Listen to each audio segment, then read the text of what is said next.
go, do you feel like you've built a playoff team, like a playoff caliber team for year 4?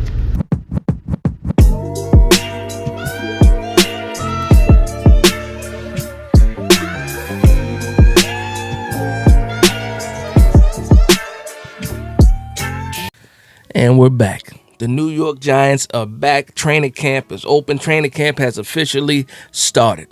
And guess what? I'm excited. Hopefully you guys are excited. But without further ado, hello and welcome to Big Dash Knows. Big Dash knows what?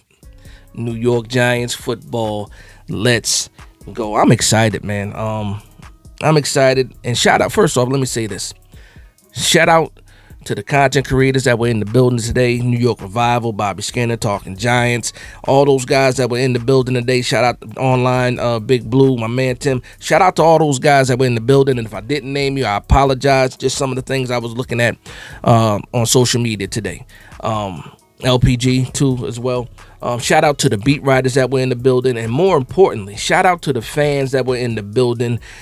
They did not let me down today when it came to having all the clips from the plays and practice, the highlights, this, that, and the third, everything. Shout out to everybody that was in the building. Let's talk about some things. So first off, actually, before we start this, make sure you hit that like and subscribe button. If you are a New York Giants fan and you are not subscribed to this channel, shame on you. Shame on you, but guess what? You can fix that right now by clicking that subscribe button. Go ahead and hit that like and share as well while you're at it. So first things first, Brian Dable, Joe Shane were at the podium today, answering some questions, I should say. Obviously, we found out yesterday that Andrew Thomas was placed on the PUP list. We also found out that Eric Gray was going to be placed on the PUP list, and then everybody's like, "Oh, what are we going to do?" How I knew it. So calm down, relax.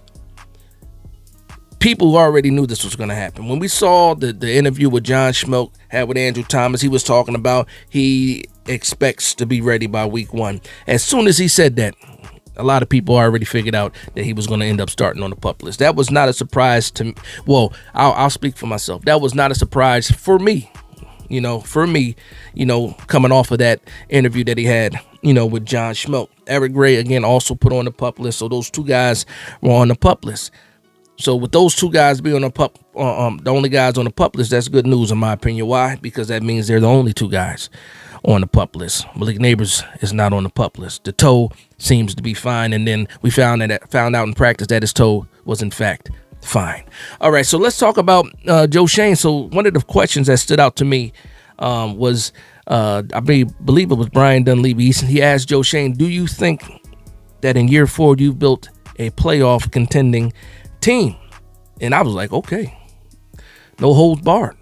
Right off the bat, we coming straight at Joe Shane, and guess what Joe Shane did? He said he dipped and dodged that question for real. He pretty much told him, this is the first day of training camp. Don't ask me that nonsense. That's pretty much what he said. That's not what he said, but that's what I got from that conversation. Don't ask me that question right now. I'm doing my best. I'm trying to put the best product out there on the field. I'm trying to build the best roster. That's my opinion. That's what I heard Joe Shane say, but he didn't say that. Basically, he pretty much dip and dodged that question, said it's the first day of training camp. We're just trying to, get better. Also, he was asked about the possible redshirting of Jackson Dart. And he pretty much said that the coaching staff has experience with both. Kafka was in Kansas City with Patrick Mahomes, where Patrick Mahomes sat pretty much his whole entire rookie season except for that one game. And then he said in Buffalo the plan was to sit Josh Allen, for a while, but then they were getting blown out in the first game of the season and decided to put Josh Allen in at halftime, and the rest is history. So he's saying ultimately when Jackson Dart is ready, and when the coaches feel comfortable, they will make that decision. And I'm like, okay, that sounds exactly like what I want to hear, because I believe he should sit and develop until he's ready. And I think he needs a lot of development, and we'll talk a little bit more about that later. Brian Dable, though, on the other hand, let it be known that Russell Wilson is the starter. He's our starting quarterback. He said it. Let's go ahead and shut all of the questions down. Let's shut down the narrative that we're hearing on sports media when it comes to ESPN and Fox Sports and whoever else is trying to push the whole Jackson Dart should be the starter week 1 narrative. He said no. Russell Wilson is our starter, and the rest of these guys are competing for their roster spots. So for me, that means QB2 might be wide open between Winston and Jackson Dart, and then obviously the loser out of Dart and Winston will be QB3, and then ultimately that leaves Tommy DeVito on the outside looking in, unless something crazy happens like injuries. But let's knock on wood, and hopefully we don't have to deal with any injuries. With the Giants, we've dealt with a lot of injuries already. And they also asked Brian Daboll about what his plan for Dart was, and he said, "My plan is for him to get better every day." Sometimes I just love the short answers from Brian Daboll. Quick and to the point, no nonsense, no fuss. Here you go. Whether you like it, whether you like the answer or not, here you go. All right, here you go. Now let's talk about some of these practice notes, right? Let's talk about some of these practice notes. So first off, Cordell Flott. Cordell Flott was running with the ones opposite Polson Adebo. Shout out to Cordell Flott. We have a real competition between those two guys. Deontay Banks did get some one reps, but again, first time out with the defense, Cordell Flott was CB2. Also, Evan Neal. Evan Neal was at right guard today. He was splitting some reps with the ones with Greg Van Roten. And again, the plot thickens when it comes to where is Evan Neal going to play? Where's his best fit? He also got some second team reps at left guard today. So nothing out of the ordinary, but it looks like there's going to be a competition at that right guard spot between Evan Neal and Van Roten, at least early in the practice. Okay, so let's get into some of these. Let's get into some of the plays from practice, some of the highlights from practice. And one of the takeaways that I got today from it was Russell Wilson, the timing and the ball placement. Even Jameis Winston, timing and the ball placement. Even though Jameis Winston was doing a couple of option reads and stuff like that, and it was running. Listen, Jameis Winston, stop trying to run the ball. Stop trying to run the ball.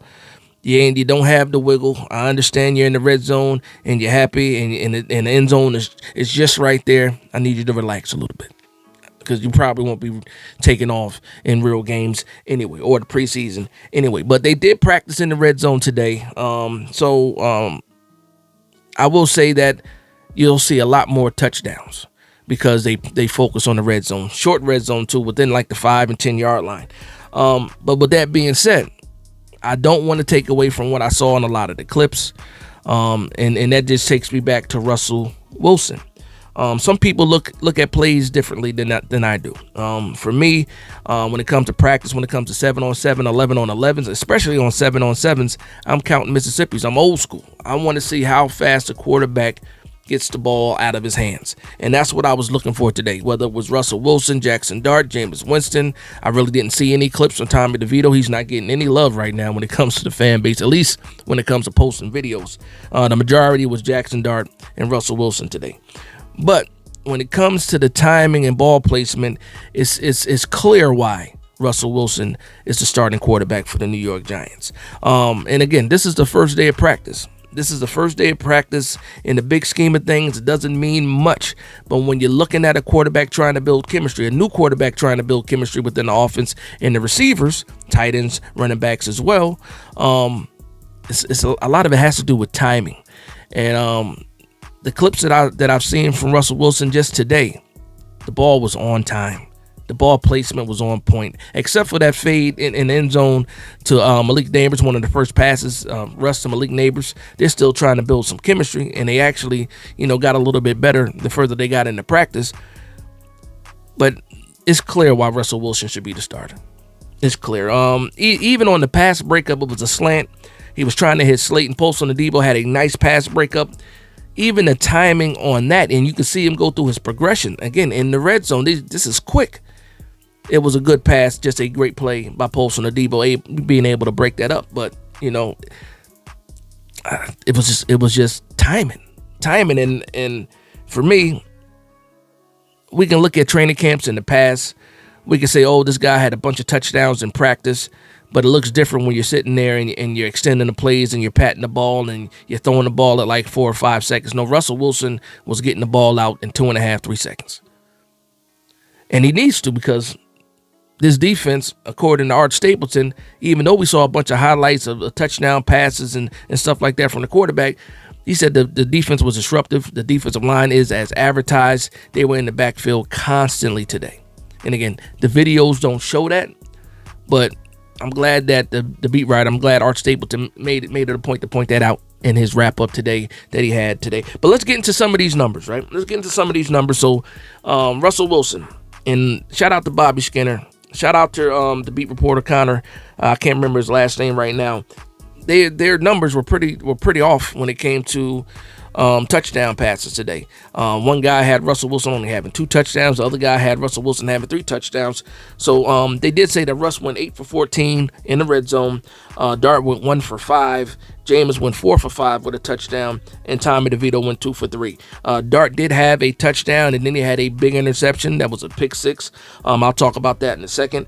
And then, Russell Wilson had, again, either 2 touchdowns, 3 touchdowns. Funny thing is, when I'm watching the clips, I counted a total of 4 touchdowns, but that might have been 7 on 7 and 11 on 11 combined. Now let's talk about this pick 6 from Jackson Dart. And for me, it's a rookie making a rookie mistake. He absolutely wants that pass back, but at the time when you're watching the clip, he didn't know that his route was going to get cut like that. And it was all because of Nick Jones. Nick Jones was the one to get that pick 6 off of Jackson Dart. And when you look at the play, you can slow it down if you want to. I'll throw the clip up. Nick Jones is watching Jackson Dart from jump. His eyes never left Jackson Dart. And when Jackson Dart got ready to throw the ball, Nick Jones broke on it, and he took it to the house. He took it the other way to the house. And again, it was a great play from the defense and a great learning experience for Jackson Dart. One of the things Jackson Dart said at the last days of minicamp was, sometimes you feel like you made a good play, and all of a sudden the cornerback comes out of nowhere and breaks the pass up. And that's exactly what happened today on that play. And again, this is a learning experience, and this is why me personally have said Russell Wilson has to be the starter. Jackson Dart needs to develop. It's one pass play. It's one interception. First day of practice, I understand. And I'm not holding that against him. This is when you want to make your mistakes. But it's how it happened. And, pretty much the same thing that Jackson Dart had talked about himself. But other than that, solid practice. Love the clips. Love the highlights. Russell Wilson had 3 touchdowns alone to Malik Neighbors in practice. A slant, out route, a fade to end the practice. He beat Deontay Banks on that play for sure. On the slant, he beat Phillips and Cordell Flott. Threaded the needle for the touchdown. Shout out to Thomas Fedoni getting in the end zone today. Theo Johnson got a touchdown from Jackson Dart. Greg Dulcich got a touchdown. Well, could have been a touchdown from Jameis Winston. And shout out to Greg Dulcich. Looked like he put on some weight. This is a competitive tight end room, and all these guys have a chance, depending on how they play, depending on the numbers that they put up, in training camp and also in the preseason. They got a chance to make the squad. Especially with the funny thing going on with the money with Daniel Bellinger and stuff like that. But we'll see what happens. But at the end of the day, football is back. New York Giants football is back, and we're back. Big Blue Nation, what's going on, man? I'm excited. Hopefully you guys are excited too. And with that being said, I want to thank everybody for vibing with me. Please like, comment, and subscribe. And from one Giants fan to another, this is Big Dash Knows, Big Blue Nation. Let's go.